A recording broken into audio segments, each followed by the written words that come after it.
Tuluyan ang binansagan ni Senador Francis Kiko Pangilinan na lason at hindi pataba sa mga lokal na magsasaka ang ipinatutupad na rice tariffication law matapos ang serye ng mga isinasagawang pagdinig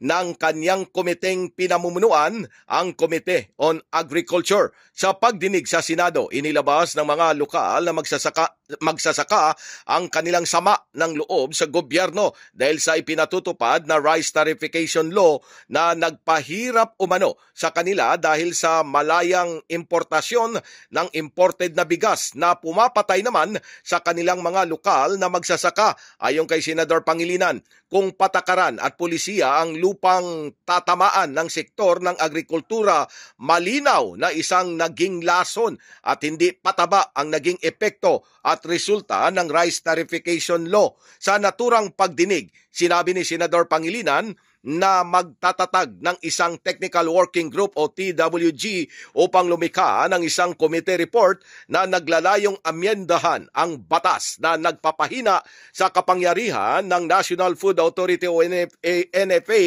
at nagpapadali naman sa pagpasok ng mas maraming imported na bigas sa halip na magbigay ng suporta ng kailangan ng mga lokal na magsasaka ng bigas. Tinitiyak ni Senador Pangilinan na ang mga reformang isusulong ay tunay na tutugon sa kakulangan sa pulisiya at magpapatatag sa ating mga institusyon. Ayon sa datos mula sa Philippine Statistics Authority o PSA, noong Setyembre 2025, ang farm gate price ng palay ay 15 pesos and 60 centavos kada kilo. Ang mga organisasyon ng mga magsasaka gayunman ay nagtaas ng mga alalahanin na ang aktwal na farm gate prices ng palay ay bumaba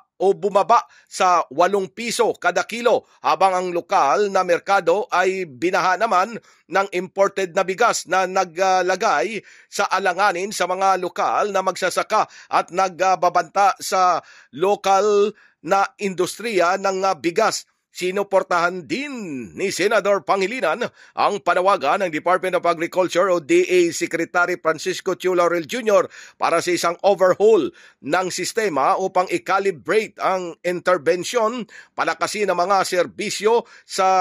extension at gawing moderno ang NFA o National Food Authority. Pilipinas, mula sa Senado, Silvestre Rambulabay, Radyo Kayumanggi.